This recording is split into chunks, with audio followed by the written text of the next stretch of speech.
Wapendwa taifa la Mungu, karibuni katika tafakari ya neno la Mungu, ikiwa ni Dominika ya 4 ya Majilio katika mwaka A wa kanisa. Dominika ya mwisho kabisa katika kipindi hiki cha Majilio kuelekea sherehe ya Noeli, sherehe ambayo tunaadhimisha umwilisho wa Bwana wetu Yesu Kristo, Emmanueli, yani Mungu pamoja nasi. Somo la kwanza ni la kitabu cha nabii Isaya, sura ya 7 aya ya 10 hadi aya ya 14. Somo la pili ni la waraka wa mtume Paulo kwa Warumi, sura ya 1 aya ya 1 hadi aya ya 7. Na somo la tatu ni la Injili takatifu ilivyoandikwa na Mathayo, sura ya 1 aya ya 18 hadi aya ya 25. Tusikilize Injili takatifu. Kuzaliwa kwake Yesu Kristo kulikuwa hivi. Mariamu mama yake alipokuwa ameposwa na Yusufu, kabla hawajakaribiana, alionekana ana mimba kwa uweza wa Roho Mtakatifu. Naye Yusufu mumewe, kwa vile alivyokuwa mtu wa haki, asitake kumwaibisha, aliazimu kumwacha kwa siri. Basi alipokuwa akifikiri hayo, tazama, malaika wa Bwana alimtokea katika ndoto akisema, Yusufu mwana wa Daudi, usihofu kumchukua Mariamu mkeo, maana mimba yake ni kwa uweza wa Roho Mtakatifu. Naye atazaa mwana, nawe utamuita jina lake Yesu, maana yeye ndiye atakayewaokoa watu wake na dhambi zao. Hayo yote yamekuwa ili litimie neno lililonenwa na Bwana kwa ujumbe wa nabii akisema, tazama, bikira atachukua mimba, naye atazaa mwana, nao watamuita jina lake Emmanueli, yaani Mungu pamoja nasi.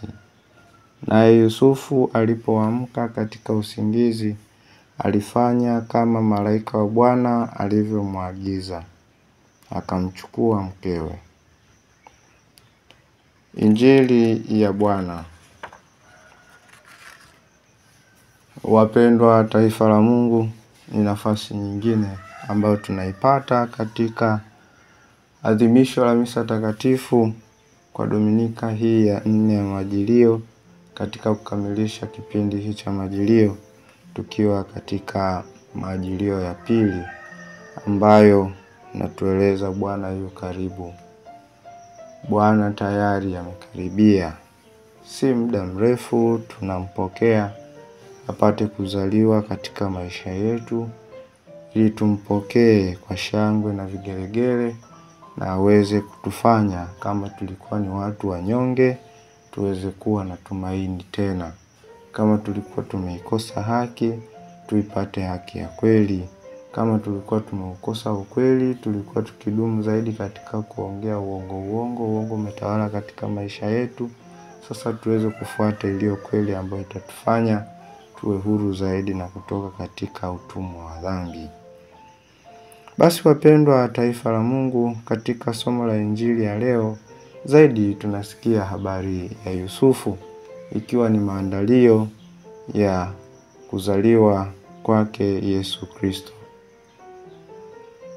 Basi tunatambua kwamba kwa mtakatifu Yosefu, yani Yusufu, kama ilivyoelezwa katika somo la Injili takatifu, tunaona mwinjili Mathayo anapomwelezea Yusufu, chimbuko lake ni kutoka kwa Abrahamu. Ndio maana Yusufu anaitwa mwana wa Daudi. Chimbuko lake linaanzia katika uzao wa Ibrahimu mpaka hapa tunapomkuta Yesu Kristo anapokuja kuzaliwa. Yote ni kutoka katika uzao wa Ibrahimu. Na ndio maana Kristo naye anaitwa Myahudi, kwa sababu sifa mojawapo ya Myahudi lazima atoke katika kizazi ambacho kinaanza na huyu Ibrahimu, baba wa imani. Hivyo wapendwa taifa la Mungu, mhusika huyu ambaye ni Yusufu, tunaona Mathayo anataka tumuelewe katika hali yake ya ukimya. Ni mtu ambaye hana makuu, lakini anakuwa kiungo muhimu sana katika historia ya wokovu wa mwanadamu na moyo wa sala. Basi ndugu zangu, licha ya kwamba mhusika huyu hajaonekana sana, lakini katika namna ambazo amedhihirishwa, basi tunaona umuhimu wake ni upi, hususani katika kufanya maandalio ya kuja kwa Bwana wetu Yesu Kristo, ambaye anakuja kuzaliwa kwetu, kutuletea ukombozi kutoka katika hali ya dhambi ili tupate kuwa huru zaidi. Lakini tunaona analetwa katika njia ya kwamba anakuja kuwa na uhusiano na Bikira Maria. Uhusiano wake, anakabidhiwa jukumu hili na malaika. Ni agizo la Mungu kupitia kwa malaika, lakini jambo kubwa zaidi na la muhimu sana, tunaona Yusufu anaitikia kwa moyo mkunjufu kabisa, bila hata kuweka kikwazo chochote. Anakuwa tayari. Anaiga mfano bora zaidi wa baba wa imani, Ibrahimu, ambaye naye aliagizwa kwenda katika nchi ambayo yeye mwenyewe alikuwa hajui. Alikuwa hajui kwamba ataishi maisha gani. Lakini kwa kuwa ni agizo la Mungu, alikuwa tayari kutekeleza. Alikuwa na imani kwamba Bwana hatamtupa mja wake, Bwana hatamtupa mtumishi wake, akawa tayari kwenda. Tunaona naye Yusufu anakuwa tayari kulibeba ili jukumu kwa moyo mkunjufu kabisa. Anakuwa tayari kwenda na kuweza kutimiza wajibu wake kwa kadiri ambavyo anaagizwa na Mungu. Hivyo wapendwa taifa la Mungu, ujio wa Yusufu katika maisha ya Bikira Maria, ambapo anamkuta tayari ana mimba kwa uwezo wa Roho Mtakatifu, ni katika kutimiza desturi ya Wayahudi, na ni katika kutimiza mpango wa Mungu, kwamba ubinadamu wake unakuwa sawa na namna ambavyo sisi, chimbuko la kila mwanadamu linatoka wapi. Ni kwamba kila mwanadamu kuzaliwa kwake lazima atoke katika familia, lazima kuwepo na baba na mama. Hivyo hata katika desturi za Kiyahudi kulikuwa na hilo jambo. Lakini watu hawawezi kuishi pamoja bila kufunga ndoa. Basi muunganiko huu ndipo ambapo namleta Yusufu pamoja na Bikira Maria. Bikira Maria anafanyika kuwa mke wa Yusufu. Lakini utayari wa kumpokea Bikira Maria kwa Yusufu, tunaona ni upendo wa ajabu. Ndio maana anakuja kujulikana kama ni baba mpendevu, baba mwenye huruma na mapendo, baba mtiifu na aliye mwepesi kukubali. Amekuwa mwepesi kukubali wito wa Mungu wa kufanyika baba mlishi wa Yesu. Amekuwa tayari kwa ajili ya kulibeba hili jukumu, kwa ajili ya kutuletea wokovu huu ulioletwa na Bwana wetu Yesu Kristo, mwanadamu apate kukombolewa kutoka katika utumwa wa dhambi.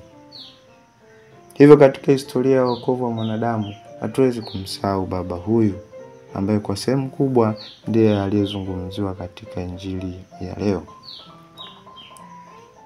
Pale tu ambapo malaika wa Bwana anamtokea katika ndoto, basi yeye anaonyesha utayari wa kupokea jukumu hili na kuweza kulibeba kwa moyo mkunjufu.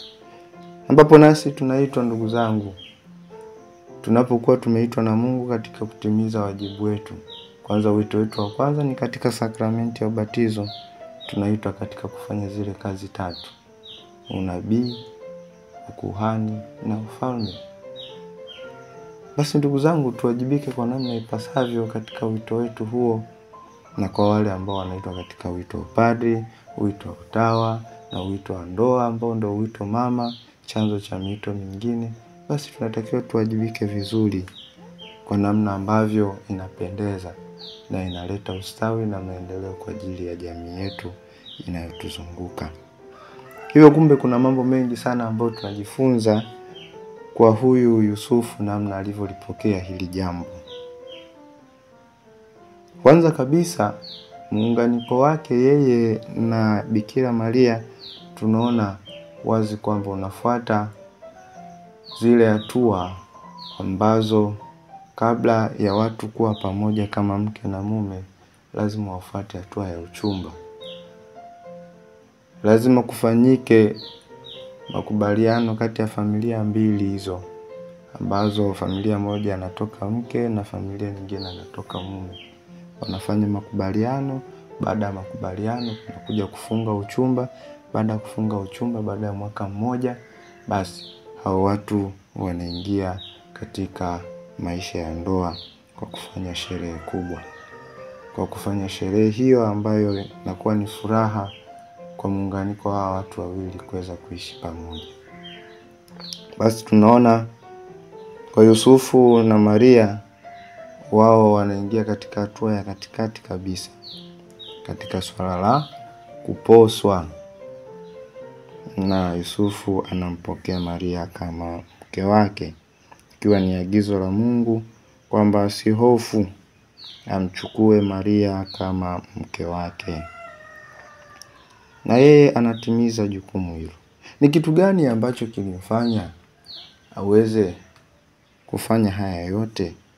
Ndugu zangu, ni kwamba huyu baba amebahatika sana kuwa na kipaji cha ubunifu na ujasiri, lakini alibaki akiwa amefichwa kwenye vivuli, akiwajibika na kuwa ni chanzo cha furaha na sadaka binafsi. Basi amejitoa kwa dhati katika kutimiza wajibu wake huu kwa Mungu. Hakujali maslahi binafsi, bali alijali maslahi ya watu wengi, kwa sababu ujio wa Bwana wetu Yesu Kristo ni kwa ajili ya watu wengi. Ni kwa ajili ya mwanadamu ambaye amejikita zaidi na kuelekeza akili na utashi wake katika mambo ya dunia.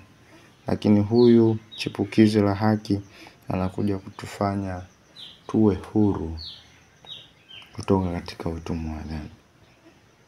Kwa ndugu zangu, kumbe Yusufu aliyahifadhi mafumbo yote ya maisha yaliyomzunguka mtoto Yesu na mama yake Bikira Maria.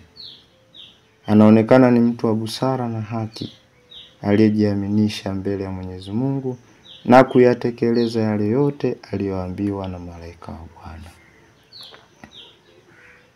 na anakuja kuyaishi kama ambavyo tunaelezwa katika aya 25 katika sura hiyo ya kwanza.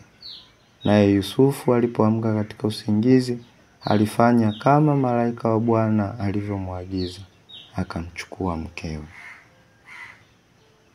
Kadiri ya maandiko matakatifu, tunaona huyu mtakatifu Yosefu, yani Yusufu, aliishi katika miji miwili. Mji wa kwanza ambako Yesu alizaliwa ni mji wa Bethlehemu, na mji wa pili ambako baadaye tutakuja kuelezewa ni mji ambako zaidi alifanya kazi. Kwa katika kuzaliwa kwake Yesu Kristo kulikuwa hivi, huku ni katika mji huu wa Bethlehemu. Ni miji ambayo kwake ina historia kubwa sana. Ni miji ambayo ina historia.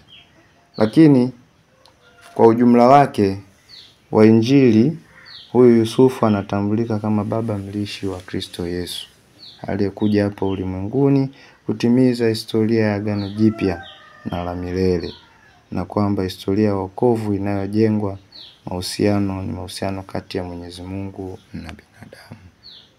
Hivyo wapendwa taifa la Mungu, kutokana na ubaba wa Yusufu katika kulipokea hili jukumu, tunaona wazi kwamba anakuwa fundisho kubwa kwa ajili ya hata wazazi na walezi wengine ambao wamebeba jukumu la kuwalea watoto ambao hawajawazaa wao wenyewe, si damu yao. Tuna watoto wengi wa mtindo kama huo. Tuna watoto yatima ambao wazazi wao halisi wameshatangulia mbele za haki, au wakati mwingine wazazi hao wameshapotea, hawajali tena watoto wao waliowazaa.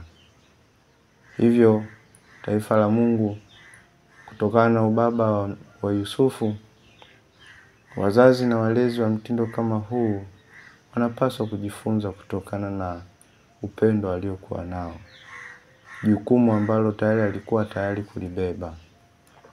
Kwa sababu wengine wanashindwa kuwalea katika maadili mazuri, zaidi wanakuwa na manyanyaso, baba wa kambo, mama wa kambo, wanakuwa na roho ngumu, wanakuwa na roho mbaya ya kuweza kuwatesa na kuwanyanyasa watoto ambao wazazi wao wameshapoteza maisha. Basi kwa namna pekee, wazazi na walezi mnajifunza namna gani ya kuweza kuwa tayari kubeba wito huo kwa malezi ya watoto.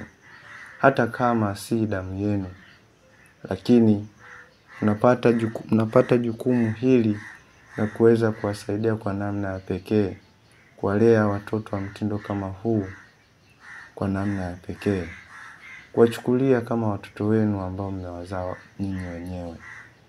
Lakini pale ambapo mnaleta utengano, mnaleta ubaguzi, na hususani kama watoto wa mtindo kama huu ndio wanaishi pamoja na watoto ambao ni damu zenu, basi mara nyingi mnaleta ubaguzi na utengano, kiasi kwamba kuwajali zaidi watoto ambao mmewazaa nyinyi wenyewe na hawa kuwatenga.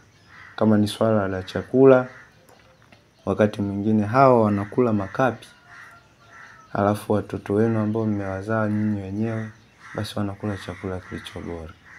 Lengo tu kuweza kuhakikisha kwamba watoto wenu wanapata afya bora, na hawa watoto ambao wamekosa wazazi wao wanadhoofika.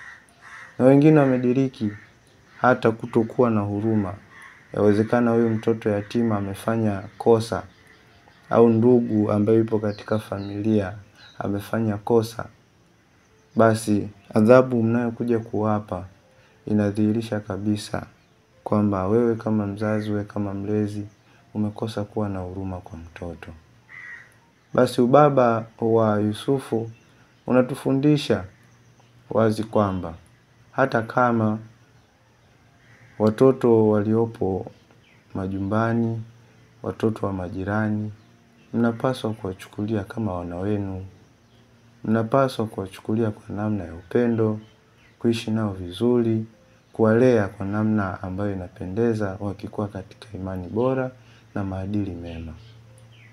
Mwapende, muonyeshe namna ambavyo inapasa kuishi ili wapate kujifunza na kukua vizuri, ili waweze kusoma kwa bidii, wapate kujifunza mengi, akili na utashi wao vipate kukua, waweze kupata maarifa zaidi na zaidi. Na mwisho wa siku Mungu atarejesha fadhila hizi ambazo mnakuwa mmewatendea, mema haya ambayo mnakuwa mmewatendea. Lakini yote hii inahitaji unyenyekevu katika kupokea na kuweza kuliishi hili neno la Mungu, au kuishi vile ambavyo Yusufu ameweza kuonyesha utayari wake wa kuweza kuilea hii familia takatifu. Amekuwa tayari kupokea jukumu hili kama ambavyo Mungu ameagiza. Basi enyi wazazi, enyi walezi, nawasihi sana tuweze kuishi kwa namna ambavyo inampendeza Mungu. Ubaba wa Yusufu unatufundisha.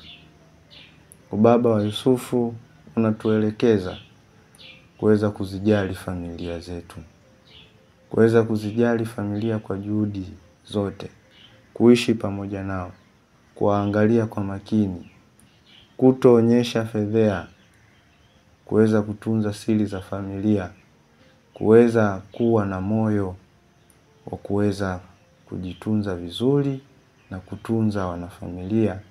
Hata kama we ni mtoto, hata kama we ni mama, hata kama we ni baba, una wajibu wa kuitunza familia, kila mmoja kwa nafasi yake. Kama baba ana wajibu wake, kama mama ana wajibu wake, na kama mtoto ana wajibu wake. Basi ubaba wa Yusufu unatukumbusha sisi sote kuweza kuwakumbuka wale walio wanyonge, kuonyesha huruma kwao, kuonyesha juhudi ya kuweza kutunza na kulea, kwa sababu kutoka katika familia ndiko ambako tunapata mito mingine mbalimbali. Hivyo swala la malezi ni la muhimu sana. Swala la malezi ni jukumu ambalo tunatakiwa kuliangalia kwa jicho la pekee sana, kwa sababu ndiko ambako kizazi kijacho kinatengenezwa. Hivyo tuna wajibu wa kuweza kuishi kwa namna ya pekee. Hivyo wapendwa taifa la Mungu, niwaalike sote tuweze kuishi maisha ya upendo, maisha ya unyenyekevu, maisha ya huruma, maisha yenye kuwa watii kwa ajili ya kuweza kulitekeleza neno la Mungu, maisha ya kuweza kuwajibika, tuweze kila Mkristo apate kutimiza wajibu wake kwa Mungu, kwa umma na kwa kanisa.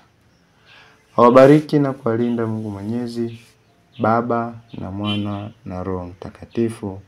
Amina. Mwenye haki